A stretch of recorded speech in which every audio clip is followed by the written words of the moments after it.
So soal ma'rifatullah ini soal yang asas dan sangat penting bagi rukun iman. Bahkan rukun iman itu, asas rukun iman, kita percaya kepada Allah.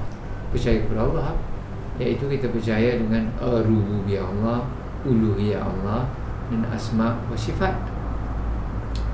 Oleh kerana itu, dengan ini kita boleh mengenali Allah melalui yang pertama dengan sifat-sifat Allah. Apa sifat-sifat Allah? Apa hakikat sifat-sifat Allah?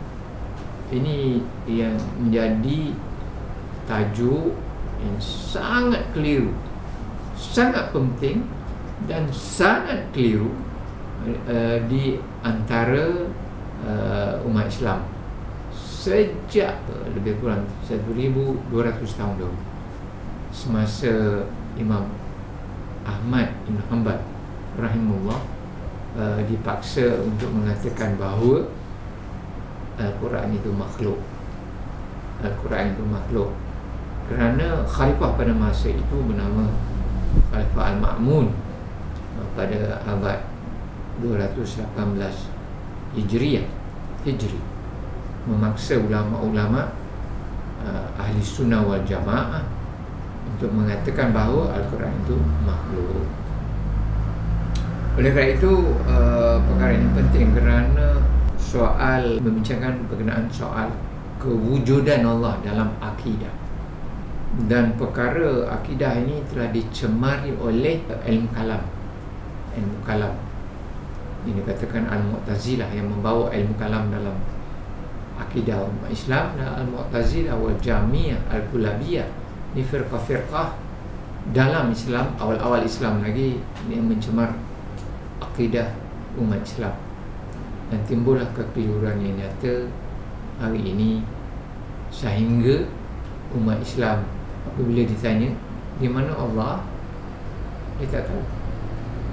Ada yang mengatakan bahawa dia di mana-mana, ada yang mengatakan bahawa dia di dalam hati, dan ada yang berkata dia di atas.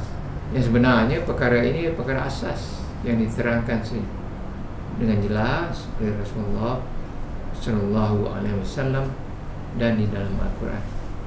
Dalam Al-Quran mengatakan thumma istawa al-arsh amintum man fis sama.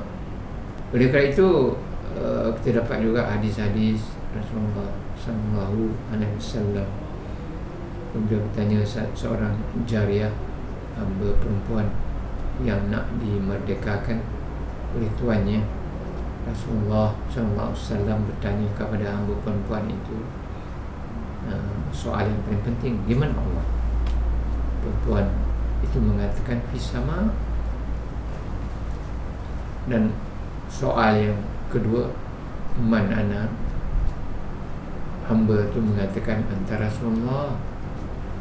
Dan Rasulullah seterusnya bersabda a'tikha fa innaha mu'minah, iaitu bebaskan dia adalah seorang hamba yang beriman. Maka adalah jadi satu unsur. Ini hadis sahih, disahihkan oleh Al-Albani dan semua ulama-ulama, dan terdapat hadis ini dalam hadis Muslim. Maka dia ada satu dalil yang kuat yang mengatakan bahawa Allah itu fis sama, di atas langit. Bagaimana umat Islam hari terkeliru dalam perkara ini, mengatakan Allah bukan di atas langit, dan sesiapa mengatakan Allah di atas langit, dia kafir pula.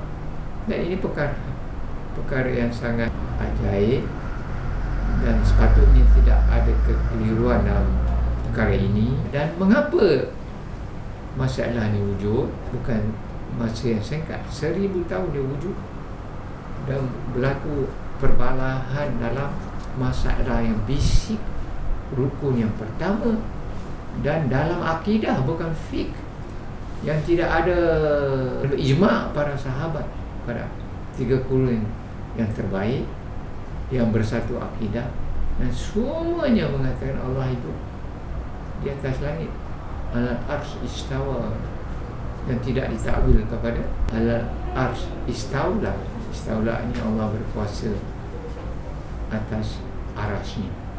Dan inilah satu kekeliruan yang amat merugikan umat Islam di dunia dan akhirat. Dan Syekh ini mengambil lebih kurang 204 muka surat, memberi dalil-dalil jelas dan qat'i, dan dari hadis-hadis yang sahih menerangkan, menjelaskan supaya umat Islam tidak keliru dalam masalah yang paling penting ini, iaitu siapa Allah dan sifat-sifat Allah dalam Al-Asma' Al-Husna.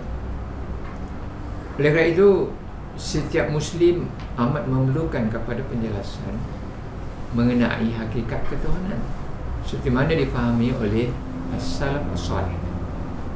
Ayat-ayat sifat penting supaya seorang Muslim dapat memahami dan mengenali Tuhannya. Wabillahi taufiq. Assalamualaikum warahmatullahi wabarakatuh.